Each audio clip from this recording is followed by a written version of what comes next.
Hey guys, Kishore here and welcome to the fourth lesson of module 1। पिछले lesson में हमने सीखा कि पाइपलाइन की पहली 3 स्टेजेस कौन सी हैं और मोस्ट इंपोर्टेंटली ये भी सीखा कि 3D एनिमेशन करते वक्त पाइपलाइन को फॉलो ना करना अपने ही पैर पे कुल्हाड़ी मारने जैसा है। अब आगे बढ़ते हुए इस लेसन में मेनली हम यही सीखेंगे कि पाइपलाइन की आगे की 3 स्टेजेस कौन कौन सी हैं और थोड़ा डिटेल में एग्जाम्पल के साथ समझेंगे कि 3D मॉडलिंग, 3D टेक्सचरिंग और 3D रिगिंग एग्जैक्टली होती क्या है। आइडिया, स्क्रिप्ट और स्टोरी बोर्डिंग फिनिश करते ही असली खेल शुरू।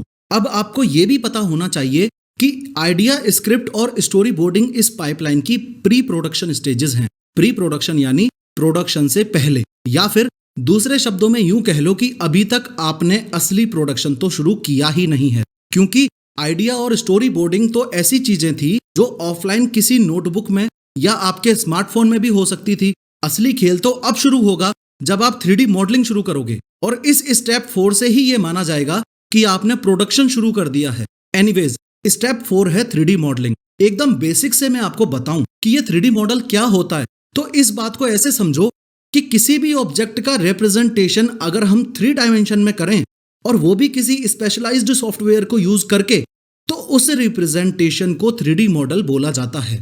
अब जैसे ये एक क्यूब है तो ये भी एक 3D मॉडल है, ये एक स्फीयर है तो ये भी एक 3D मॉडल है, और ये एक बंदर की खोपड़ी है तो ये भी एक 3D मॉडल है।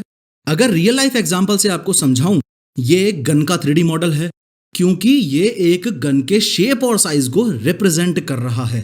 ऐसे ही ये एक कार का 3D मॉडल है क्योंकि ये एक कार के शेप एंड साइज को दर्शा रहा है।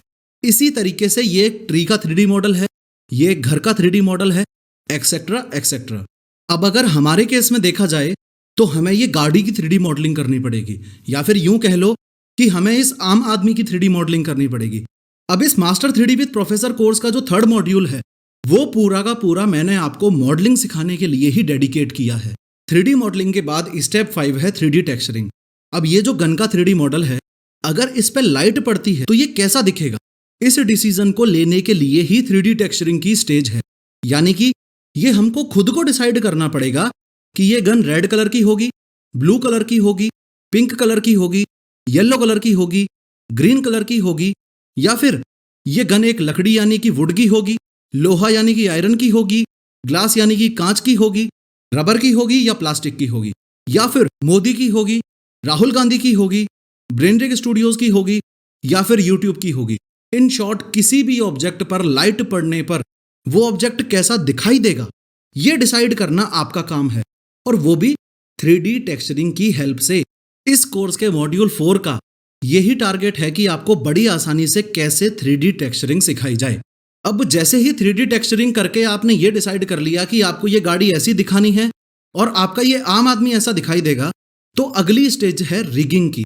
अगर सिर्फ 3 शब्दों में मैं आपको रिगिंग का मतलब समझाऊं तो ये याद रखो कि इस पूरी 3D एनिमेशन की पाइपलाइन में रिगिंग का रोल है कठपुतलियों को नचाना। आई एम प्रिटी श्योर कि जिंदगी में आपने कभी ना कभी कठपुतलियों का खेल देखा होगा या फिर इसके बारे में सुना होगा। तो आप मुझे एक बात बताओ कि ये जो कठपुतली के खेल के कैरेक्टर्स होते हैं, क्या ये जिंदा होते हैं? ऑब्वियसली नहीं प्रोफेसर, ये जिंदा नहीं होते। तो अगर ये जिंदा नहीं होते तो ये नाचते कैसे हैं? अरे प्रोफेसर, ये कैसा सवाल हुआ? पूरी दुनिया जानती है कि ये इस धागे की मदद से नाचते हैं। बस अब 30 सेकंड आप मेरा साथ देना। जैसे कठपुतली के इन कैरेक्टर्स में कोई जान नहीं होती, वैसे ही 3D सॉफ्टवेयर के अंदर मॉडल किए गए आपके इस आम आदमी के अंदर कोई जान नहीं होती।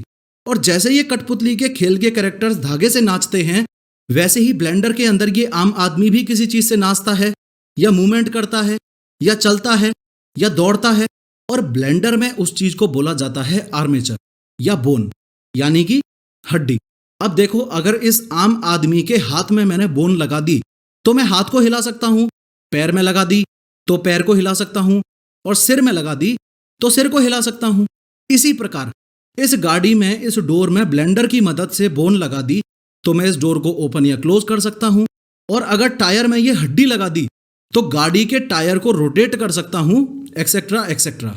और अगर अभी भी आपको रिगिंग समझ ना आई हो तो लोड नहीं लेना, क्योंकि आपको 3D रिगिंग अच्छे से सिखाने के लिए मैंने पूरा का पूरा एक मॉड्यूल 5 डेडिकेट किया है।